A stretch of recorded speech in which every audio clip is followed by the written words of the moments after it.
বাংলাদেশ ও ভারতের সম্পর্কের ক্রমবর্ধমান অবনতির সর্বশেষ দৃষ্টান্ত সীমান্ত উত্তেজনা। সীমান্ত ইস্যুতে বাংলাদেশের আপোষহীন অবস্থানে নমনীয় হচ্ছে ভারত। এই উত্তেজনার মধ্যে রক্ত ঝরিয়ে হলেও সীমান্ত সুরক্ষিত রাখার প্রত্যয় ব্যক্ত করলেন স্বরাষ্ট্র উপদেষ্টা। বিস্তারিত ইমতিয়াজ আলমের রিপোর্টে। আমরা যতদিন বেঁচে থাকি আমাদের রক্ত ঝরবে, কিন্তু সীমান্ত সুরক্ষা থাকবে। বেশ কিছুদিন ধরেই উত্তেজনা বিরাজ করছে বাংলাদেশ ভারত সীমান্তে। না জানিয়েই বিভিন্ন সীমান্তে বেড়া ও স্থাপনা নির্মাণ শুরু করে বিএসএফ।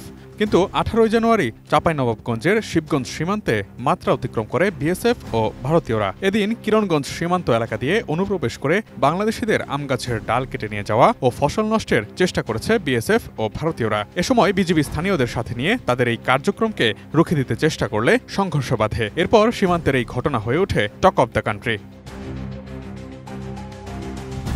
এই ঘটনার রেশ ধরেই স্বরাষ্ট্র ও কৃষি উপদেষ্টা লেফটেন্যান্ট জেনারেল অবসরপ্রাপ্ত জাহাঙ্গীর আলম চৌধুরী বলেছেন, সীমান্তের নিরাপত্তা ইস্যুতে আমরা পদক্ষেপ নিচ্ছি। জনগণ পাশে আছে, আমাদের সীমান্তও সুরক্ষিত রয়েছে। আমাদের রক্ত ঝরবে, কিন্তু সীমান্ত সুরক্ষিত থাকবে। তবুও এপার থেকে কাউকে এখানে আসতে দেওয়া হবে না। 19 জানুয়ারি রোববার বিসিএস ক্যাডারভুক্ত এবং বাংলাদেশ জুডিশিয়াল সার্ভিসের কর্মকর্তাদের 137তম সার্ভে ও সেটেলমেন্ট প্রশিক্ষণ কোর্স 2024-25 সনদপত্র বিতরণ ও সমাপনী অনুষ্ঠানে এক প্রশ্নের জবাবে একথা বলেন তিনি।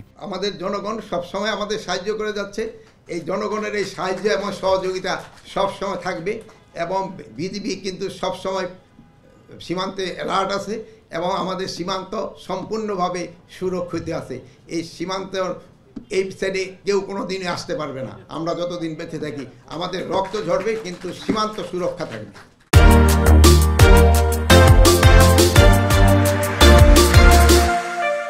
চাঁপাইনবাবগঞ্জ সীমান্তে বিএসএফ ও ভারতীয় নাগরিকদের অনুপ্রবেশ, হামলা, ধান ও গাছ কাটা নিয়ে উদ্ভূত পরিস্থিতি সম্পর্কে জানতে চাইলে স্বরাষ্ট্র উপদেষ্টা আরও বলেন, চাঁপাইনবাবগঞ্জের ঘটনার সূত্রপাত জমির ধান ও গাছ কাটা নিয়ে। উভয় পক্ষের লোকজনই এতে আহত হয়েছেন, তবে মেজর কিছু ঘটেনি। এ নিয়ে বিজিবি বিএসএফ আলোচনায় তা সমাধান হয়ে গেছে। তিনি বলেন, বর্ডার এলাকার কিছু জায়গা আছে যেখানে দুই দেশের কিছু লোক যাওয়া আসা করে। এই সমস্যা আছে যা অচিরেই সমাধান হয়ে যাবে।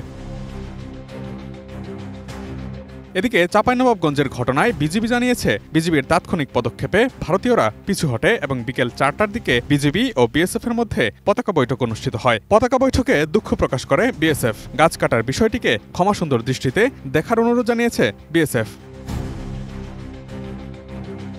প্রসঙ্গত, বাংলাদেশ এবং ভারত 4156 কিলোমিটারের বিশ্বের 5ম দীর্ঘতম স্থলসীমান্ত ভাগাভাগি করে, যার বেশিরভাগ সীমান্তই এখনও অরক্ষিত।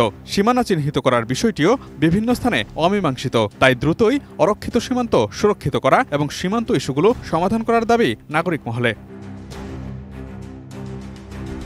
Imtiaz Alam, desk report, ATN news.